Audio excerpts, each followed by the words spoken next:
Now, Jackie Kabler has a career that many of us would see as the dream career. And when I say many of us, I mean women in midlife who have thought, I know I have a book in me. I just don't know how to get that book out and I don't know where to start and all this sort of stuff. Jackie, you've only been and gone and done it.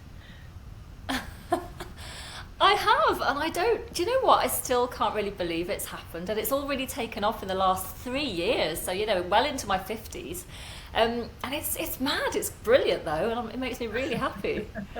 Well, just to take you back to the beginning, or take everyone else back to the beginning a little bit, as a full disclaimer, Jackie and I know each other, and we used to work together back in the day, back on breakfast television, when I was the weather presenter and also features reporter, and you were a news reporter who, you Yeah.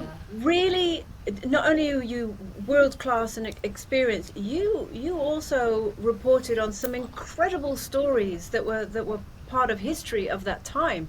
Do you want to give a little example of some of the stories that you worked on?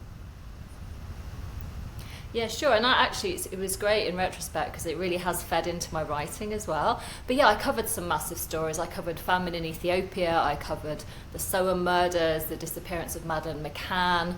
I was in the US for Bill Clinton's impeachment trial. I covered the Athens Olympics. I mean, it goes on and on. And I do feel it was such a privilege, actually. It was really hard work, and I did it for 20 years. But as a reporter, you have almost like a front row seat on some of the biggest events in history. And it was incredible, it was. And now I'm really grateful for those years even more, because a lot of the experiences I had then have now sort of trickled into my novels in some small way, I think, as well. So it's helped. So I suppose you did have a bit of a head start in so much as, the advice normally when you're starting out as a writer is to write about what you know. And clearly your length and breadth of knowledge and experience was very wide compared to most people. When you were working as a reporter, did you have it in the back of your mind that this was going to be something that you would use? Did you take notes? Did you keep a diary? Not really, no, actually. And the reason I started writing, it wasn't something that really occurred to me until, oh gosh, I mean, I'd been at GMTV for nearly 10 years, and being really honest, although it was an amazing job, the last couple of years I wasn't particularly happy. I was just starting to find that I had no time for a life outside work, as, lots of us do. And I was never seeing my husband and my friends. And when you're sent away on a news story, you can't just say, oh, I've got to come back because I'm going to a wedding on Saturday. The story takes as long as the story takes. So I was missing out on lots of major happenings in my friends' lives, my family's lives. And I started to feel quite unhappy, but I didn't know what else to do. I actually didn't think I could do anything else. I didn't think I was capable of doing anything else. But then I thought I need some sort of distraction from this unhappiness I'm feeling about my job. So I thought, well, I've done all these amazing things and traveled the world and had all these amazing stories. Maybe I could write a book. So I started writing a book, a terrible book, to be honest, the first book. It was called, the main character was called Cora Baxter. And she was a TV news reporter who worked for a breakfast TV show, but she was kind of looking for love, and it was a rom-com basically, and it was awful. It was terrible, and I started I sending think it it out to was agents awful. I and thought it publishers was and got great. no interest. I remember reading No, it. no, no. But you read the new. No, you read the changed version. The original version was just a rom-com, Okay. and then so I sent it out to loads of agents and people, and there was no interest whatsoever. So I put it away in a drawer and I forgot about it. And then I quit my news job and I went freelance and I had a bit more time. And I took the book out again. I thought, right, come on, just try and, you can write a book, you can. And then I changed the book and I killed the boss, the TV station boss at the beginning, and made it into a crime book. And then it got some interest, and then I got a very small publishing deal with a tiny little publisher, and that's kind of where it all started. But yeah, it was definitely my news reporting that kind of got me started on the writing thing. Did you ever think that you would become such a prolific writer because you're now working on your No. ninth book, and that also you would become known as a crime writer? Was this something that are you one of these people that you love crime dramas? You listen to all the crime podcasts? Yeah. Yeah, I mean, crime writers are honestly my rock stars. I am obsessed with crime fiction and always have been. It's almost all I read. And so the first 3 books that I wrote were very, they call it cozy crime. So it was a bit of humour and romance and a bit of crime thrown in. But once I'd written those 3 books for a very small publisher, I kind of had the urge to write something darker and to go into proper, full-on commercial crime fiction. And that's when I wrote a psychological thriller and called Am I Guilty, which was my first thriller. And that got me a publishing deal with HarperCollins, who are one of the biggest publishers in the world. And so that was book 4. And that did, the first 3 books had done okay, but it was a very small deal, and it was, they didn't reach that many people. The 4th book did better. Am I Guilty did much better. And then I wrote a book called The Perfect Couple, and that kind of changed everything. That was my 5th book, so it took me 5 books to become an overnight success, as they say. But that book went bonkers. It came out in 2020. It went to number 1 in the UK. It went to number 1 in Canada. It went to number 1 on Audible, the audio book. I've won an award for that book. Now I've won a bestseller award for that book, which I picked up in February this year, actually. The same award, Andrew, that Barack Obama won last year for his autobiography. And I won it this year. Like, what? It's ridiculous.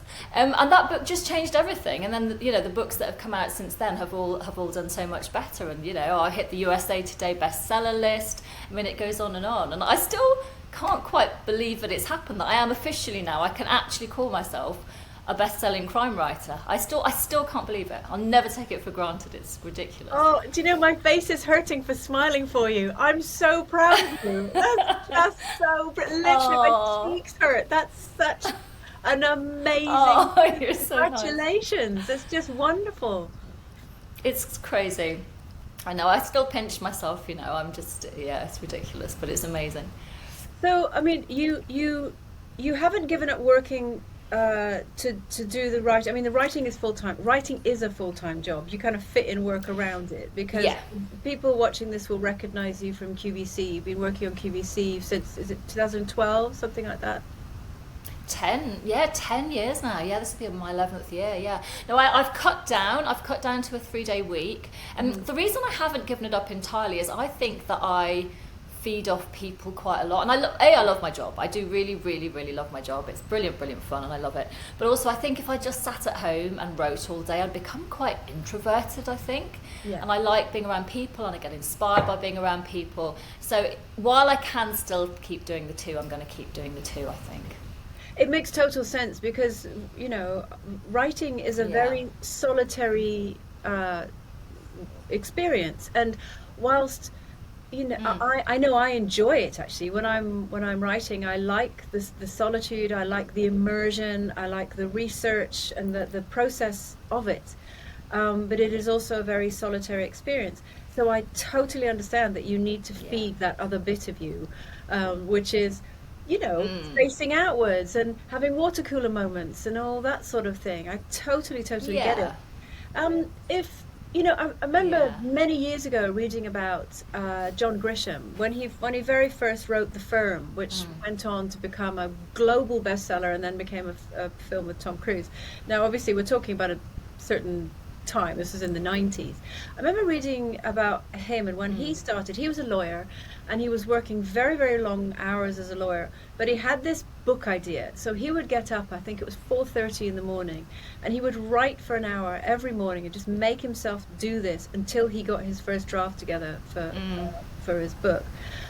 And then obviously the rest is history, and John Grisham is now John Grisham, the international bestseller of many books. But the mistake that many people think, that when it comes to writing a book, in particular a novel, is that you quit your job and sit down and it's all just going to come to you. But it's not like that. It's a process, and it's a work of its own accord. Do you want to talk people through what your process is? I mean, obviously it might have changed from your very first Cora Baxter book to now, but what your process is. Yeah, I mean, my process really, I start writing the book long before I actually write down any words on paper or on laptop. It starts in my head with an idea, obviously, that little kernel of an idea, which can come to me really randomly. I've had ideas I get a lot of ideas driving because I live in Gloucestershire and I work in London, so I have I'm in my car for about 4 hours a day on my work days, so I have a lot of driving time, which equals a lot of thinking time. And sometimes inspiration just hits.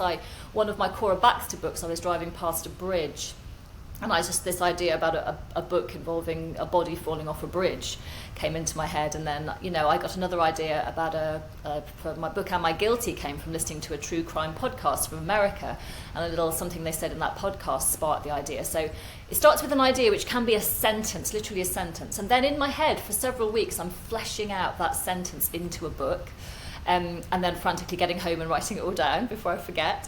Yeah. And then I start building characters. So this is all before I start writing. I start building the characters, and I plan out all of the characters and their names and the colour of their eyes and whether they drink tea or coffee, and they become real people in my head, and where they live and everything.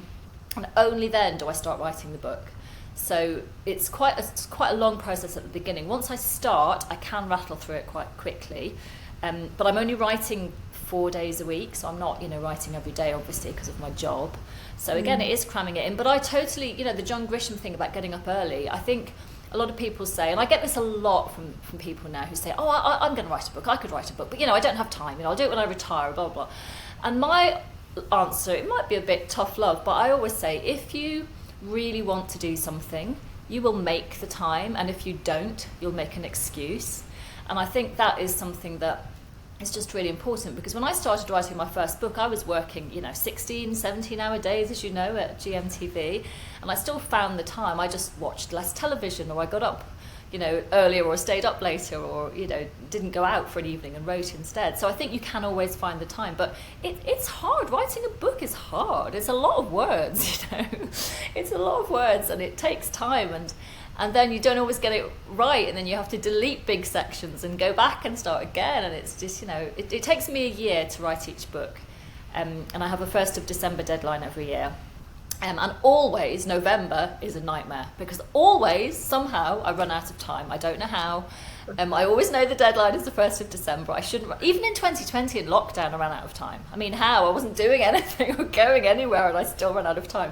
I've never missed a deadline. But November's stressful. Obvious. It's totally obvious why, because you're a journalist who's used to working to deadline, and it doesn't feel real unless it feels stressy. So it's completely blindingly obvious. That's true, actually. That there's a bit of your being that doesn't feel like you're doing it properly unless you're being pushed up against it, and you're racing against the clock and all that sort of stuff. And it's fine. It's part of your process. It is what it is. Yeah. Yeah. So what would you say? But every year I say, no, this year I'm going to be on time, You won't. You won't. I won't. I know. I already know. Yeah, go on. So would you say that that's the biggest misconception then that people have about writing a book, that it is something you put off? I love that you say that too. I'll do it when I retire, because I hear that very often. Yeah. That actually it's something you will do when you have time. Yeah, I think a lot of people say that, and I think it has to be if it's not a burning passion to write a book, that means you will get up at 5 a.m, or you will stay up till 2 a.m, whatever it is, or you won't watch your favourite soaps, you'll write instead. It has to be a passion. I think otherwise you probably will keep making excuses and not do it. And for me, I'm a very keen runner as well. I mean, some might say obsessive runner in the last few years. And there's a quote I love from an American ultra marathon runner, and she's a really well-known runner, and she's amazing. And she says, nothing has ever broken my heart like running has, and yet I cannot breathe without it. And that's kind of what I feel like about writing. Writing can be heartbreaking, especially when you get the terrible 1-star reviews. I mean, I've had some shocking reviews as well as some great ones. But I can't breathe without it. It's like nothing in my life is right if I'm not writing. So I think you have to have that passion. And once you have that passion, you will do anything to get your book written, And if you haven't really got that passion, maybe it isn't for you, I would say. And if say there is someone who they do have a kernel of an idea, and they have something that that they think, I think this could really be something. What would you advise to them in terms of how to start, how to go about it? I mean, honestly, if you've got an idea that you think is a good one, then just start writing. And once you start writing, even if it's just a couple of 100 words a day, whatever it is, once you start writing and fleshing that idea out, you'll soon know if it's a good one or not, and because it will flow and it will sort of come naturally. And I know it is very daunting because people often ask me, how do I start? I've no idea how to start. The best advice I can give, really, you could go and do a creative writing course or something. There's lots of them out there. I didn't do that. Do you know what I actually did? I actually bought some books online. There are lots of books out there, how to write a novel writing for dummies. There's quite a lot of them out there, and they're actually really helpful, and they tell you how to structure a book and how to build characters and so on. I'd read a couple of books like that first, and then I would just start writing. That's what I did. And you do obviously get better as you keep writing. You improve and everything. But if you don't try, you'll never know, So if you've got that idea, just start writing it down, because it could be the next bestseller, and that would be amazing. And also, the world is missing out on it. If you're waiting until you feel confident before you do anything, you will never do anything. Yeah. You need to give it a go and be prepared for it to be terrible, and then keep going anyway. That's right. Anybody who succeeds gets to where they are. And you have to be able to cope with a little bit of rejection. And honestly, I did struggle with that at the beginning. I remember when my first book came out, the first few reviews were lovely, and then I got a terrible review. And I got so upset by it, and I actually, after a few bad reviews, I thought, can I actually do this? Am I strong enough to do this? I don't know if I can cope with the rejection. And I honestly almost quit writing, and then I thought, oh, come on, don't be ridiculous. I don't like every book I've ever read. It's perfectly all right for people to give you bad reviews. So you kind of have to build a bit of resilience and a bit of hard skin, I think. I mean, I still get terrible reviews now as well as the good ones, but my book The Perfect Couple has got over 36,000 reviews on Amazon alone, and obviously a proportion of those are going to be terrible, but as long as you've got more good than bad, you kind of get used to it. So I think you just have to be strong. It's hard, but you have to kind of think, well, I want to do this. I'm going to do it. Focus on it. Don't matter what other people think, and just give it a go. It's worth it. It's worth giving it a go.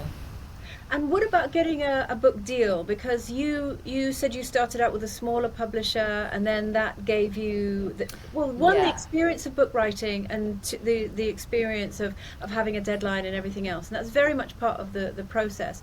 And then obviously, although you say its success was small, it was still enough that it enabled you to go and get a deal with HarperCollins. Yeah. What would you advise to people? I mean, there's a couple of different ways nowadays of publishing a book. You can self-publish, and a lot of people do that, and they do it with, different degrees of success, but that is an option for you. I've never self-published, I'm not an expert, but the downside of self-publishing to me is that you have to sort of do everything. So you have to publish your book, you have to get the cover designed, you have to do the marketing, you've got to do all of that stuff. But it's an option, and a lot of people choose to go down that route because it's faster, and if you go for a traditional publishing deal like I did, first of all, most publishers don't take submissions from authors directly. They go through agents. Otherwise, they would just be swamped with publications all the time. So the thing to do is to get yourself an agent. Now, that in itself is not easy. That's really hard. I have so many rejections, a stack of them just from agents trying to get a literary agent. But there will be somebody out there who likes your book. If you believe in your book, just keep going. And most authors submit maybe in batches of 10 to agents, and send out 10 and wait for the replies, and then send out another 10. That's what I did, and I eventually got an agent. So it was my agent who then negotiates the publishing deals. So really, if you have a finished novel and you need a finished novel or a finished non-fiction book, whatever it is, generally to get an agent, finish the book and then start sending it out, and prepare to wait and prepare to get rejected, but don't give up, because there'll be somebody out there who will want your book, hopefully eventually. And if not, self-publish it, do it yourself. There are options, which is great. The self-publishing route has really changed over the past few years, because it used to be something that was really quite looked down upon, as in it was only for people who couldn't get a book deal and couldn't get a literary agent, and that's absolutely not the case anymore. There are some excellent books that have gone on to become multi-million bestsellers that started out as self-publishing books. I think that the absolutely. I mean, 50 Shades of Grey for a start was a classic. Absolutely, and I think the bit of advice that I would give anyone who was thinking about going down the self-publishing route is there are companies out there who offer a proofreading proofreading and editing services within that self-publishing deal, I would look for someone who offers that, because it doesn't matter whether you are the best writer in the whole world. Having another pair of eyes look over your work and see something that you've missed, or something you can expand on, or something that you think, you know, I'm going to take that and put that over there. You really need that outside opinion on your work to make it better. It's not always a criticism. Their job is to make it better. So mine would be to look for a self-publishing house that offers you that service, because then you know your book is going to be even better. Oh, that's so true. And even if you go down the, you know, the traditional publishing route, as I have, you still have all of that. You know, my editor, I mean, will point out things that don't even occur to me. And they're not criticisms. I remember my last book, for some reason, I had about 6 people's names all starting with the letter C. And she wrote back to me, she said, "You've got a Colin and a Catherine and a, you know, whatever." She said, "Did you mean to do that?" I was like, "No, I didn't mean to do that. I didn't even notice I'd done that." She said, "Can you just change some of them? Because it's confusing." So it's stuff like that. Yeah, so I absolutely agree. I think it's really important to get, and maybe not just your mum or your best friend to read through, which it's lovely to get them to do that, but someone who's detached from you, someone who's professional, who can point out all those little things and absolutely make it better. So that is really good advice. Yeah. Going back to the fact that, you know, they say write about what you know, and clearly your work experience and life experience sort of lent itself really well to the genre that you ended up becoming so successful in, and also you have a real passion for it, something that you listen to. There won't be that many people that will have had your work and life experience. What would you say to someone who says, "Oh God, well, I've not really done very much. What can I write about?" It's not even just, I mean, yes, I've had, you know, job-wise, lots and lots of experience, but actually, I think a lot of it is just, especially I think for our sort of age, as you get to midlife, you have a lot of experience in life. Just, you know, you've gone through relationship breakups, and you've probably gone through people dying, loved ones dying, and you've been through maybe traumatic times in your life, and all of that can be used in books. So it doesn't have to be that you've travelled the world and you've done this, that and the other, you know.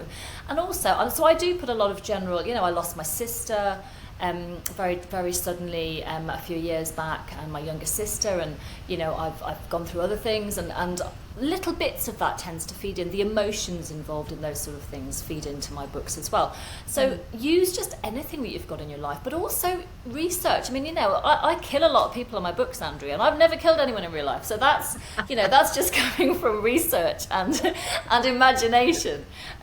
So people say I must have a really horrible, dark mind, some of the things I do to people in my books, but obviously that's not based on my experiences. Yeah. So just research. If it's something that interests you, if it's a topic that interests you, research it. I mean, the lovely Katie Ford, who I know, who lives in Gloucestershire as well, who's written goodness knows how many books. I don't know what number book she's on now, 30 something maybe, I don't know. But all of her books feature kind of an occupation. So one book will be based, you know, a florist or a caterer or whatever it is, and she quite often will go and get experience in those jobs, and she will go and tag along with someone for the day and follow them around and see how they do it. And so there's lots of ways of getting experience. If you tell people you're writing a book, quite often they'll be absolutely delighted to have you along, to help you out, you know, to tell you about their occupation and so on. So it doesn't all have to be based on your own life experience. I love that advice, because it also ties in with is the obstacle I'm putting in my path, is it a reason or is it an excuse? And if it's an excuse, be honest about yourself. Yeah. And do you maybe not want it as much as you think you do, or as that you say that you do? And if that's the case, fine. Now put it to one side and crack on. If it's a reason, what can you do to overcome that reason? This is something I work with a lot, obviously, in the personal growth space, but it works in every single part of your life. And I remember many years ago, I used to live in a little flat in Earlsfield in London. I remember the hysterical excitement when I found out that, I think, was the author of Captain Corelli's Mandolin, was he called Louis de Bernier? It was something like that. And he had written most of it in Earlsfield Library, which was literally down around the corner from me. So it was back in the olden days, you know, before Google and all this sort of stuff. And he'd sat in Earlsfield Library, and there was something so romantic about that idea that he'd had this interest in the Second World War in Kefalonia, an island in Greece.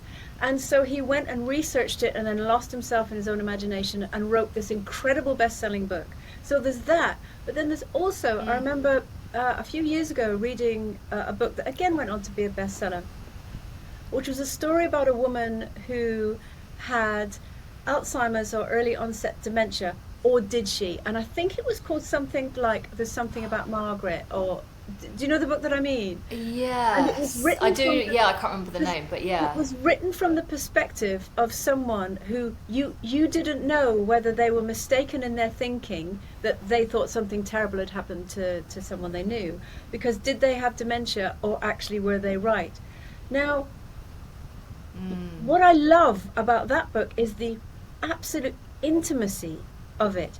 And yet it was such a beautiful, well-constructed book. Now, you don't have to be an expert in any of these things. You just have to have an interest in the human condition, have an interest, a curiosity about life, and be able to have laser focus in how can I bring something that actually is so upsetting and disturbing and bring it to light with such warmth and humanity. You don't need to have traveled the world to have done that. You don't even have to have left your own cul-de-sac. If you have that experience, you can still turn it into something that is powerful and beautiful. You can. That's so true, and that book, is a real great example of that. And I agree. I think it's just about putting yourself into someone else's shoes as well. So I think your imagination can take you much further than you think it can. I mean, if you are writing a book about, I don't know, whatever it is, someone who's just murdered someone, even if you're writing from the point of view of a killer, for me, it's putting myself into that person's head and thinking, okay, imagine I've just killed somebody. How am I going to be feeling? I'm going to be shaking. I'm probably going to be feeling sick. I'm going to be maybe feeling guilty, maybe not if I'm a bit of a psychopath. But, it's all about just putting yourself into someone else's shoes. And you can write so much more than you think you can when you start doing that. So it is just about imagination, a lot of it. And I'm amazed. I love that story about Louis de Bernier never actually travelling to that beautiful island and just doing it from a library is fantastic. It just shows you. Well, don't get me wrong. He may have travelled there, but I know he wrote the bulk of the book in a library. That's amazing. And it's just, I remember, I love that. That really inspired me, because I was living in a flat in Earlsfield at the time, and I thought if he can do that, maybe I can do something, and that's why I think it's so important to have conversations like we're having now, to show anyone who's watching this that actually, if it is figure out first of all, is it a reason or is it an excuse? Deal with either one of those. Is it a burning passion? If you really want to do this, you will find a way. You will either, like you said, you'll either get up earlier, or you'll go to bed later, or you'll slot it in between. I wrote many of all of my books. I've only written a paltry 4 compared to you, but on the notes section of my phone. But brilliant ones. But I wrote. Oh, did you? I love that. I love that. If you're on public transport, if you're in a waiting room and an idea comes into your head, so often I would literally sit and write it in there. And the reason I did it in notes section, and I also carry a notebook and a pen everywhere I go as well. Old journalism habits die hard. But then you've got all these little snippets that you can come back to. I was going to ask you as well, when you're doing your driving, which to me it makes total sense, that's your free thinking time. Do you ever use voice notes to record little ideas that come? Yes, no, I was literally just gonna say that the notebook and pen is great, but I carry really old school a dictaphone. Right. Which you can still buy. So I've got a little dictaphone, and when if I'm driving and I'm thinking, then I stop at traffic lights or I'm stuck in stationary traffic or whatever, dictaphone comes out, blah blah blah, into the dictaphone. I also carry my dictaphone when I'm running, because I run a lot, and I have a little pocket in my shorts and I have my dictaphone in there. So because a lot of ideas come when I'm running, you've got that headspace. Yeah. And I will just stop again and just dictate into my dictaphone. So and then I'm always transcribing those notes. So so it's definitely a thing to think about as well. If you're out and about a lot, you've got lots of driving time or walking the dog or whatever it is, you can be writing. Yeah. I consider that part of writing. I am writing, although I'm driving or running, I'm still writing. Yeah. So you can fit it into your day. You really can, no matter how busy you are. 100%. And I'm the same. If I'm walking the dog or doing whatever, I'll think, And that's why my mind can just. Funny enough, you do your best work in between. It sounds like a weird thing to Yeah. say, but you do your best work in between. No, it's true. It's that's where the Yeah. flow happens. And yeah, I'll be walking the dog and think, oh, next thing, phone out, and I'm jot it all down. Yeah. Yeah. Jackie, where can people There find is you? actually scientific research. Go on. Oh, go sorry, on, really go quick. I on. was going to say there is actually scientific research to prove that. There is lots of scientific research out there that proves the link between moving your body and moving your mind. So if you ever get stuck on a problem, or I get stuck on a plot point, if I go for a walk or a run, it often just resolves. So it's really interesting, that mind-body connection. It actually is real. I find all the time if I have a problem, that's something I can't Yeah. untangle. It's like a tangle, and I can't see a way out. Either put some music on and dance like a lunatic, like no one's watching. Thank God they're Yeah. not. Or go for a walk, and yeah, just and something Yeah. to change your state, because you find you've backed yourself into a corner. You're like one of those little robot toys that is walking against a wall, and you can't. You need to just change your state, and then you find your way out of it. Yeah. That's how I see it. Anyway, so That's I'm so literally I'm true. just going zoop zoop. So right, Yeah. okay, I need to stop. Jackie, where can we get hold of your amazing books? Oh, they're everywhere. I mean, some of them are in supermarkets, usually Tesco and Asda. They're on Amazon, obviously, in Waterstones, lots of bookshops. If they haven't got them, they'll order them for you. They don't. Every bookshop can't stock every book, obviously, but if they haven't got them, they can order them for you. They're all on Amazon. They're all available in ebook, paperback, and audiobook. So it's pretty easy. And libraries, if you can't afford to buy the books, just go to the library, because I think all my books are in the libraries as well. So quite easy. Brilliant. You've been awesome. Thank you, Jackie. That was great. Oh, it's lovely to see you again. Thank you for having me. You're so welcome.